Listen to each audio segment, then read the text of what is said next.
Welcome to the Slop Farm. Enjoy the video. You start by confirming the watch model and firmware.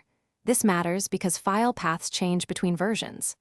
Once done, create a 200x200 PNG or vector SVG with a transparent background and under 256 KB so the watch accepts it. Next, enable developer mode on the watch and pair it to the companion app or connect via USB. Make sure the phone or PC has the vendor tool installed. These steps get you into the environment where you can actually replace the logo. Once connected, navigate the watch file system to the boot or system image directory, typically /res/drawable or /system/media depending on platform. Make a full backup first. Copy the original logo to your PC or rename it with a back extension on the device. You must be able to restore it.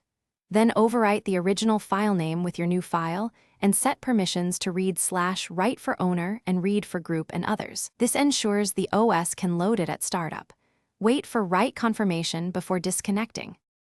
You finish by rebooting the watch so the system loads the new asset. Use the reboot command from the tool or power cycle manually. After restart, verify the logo appears.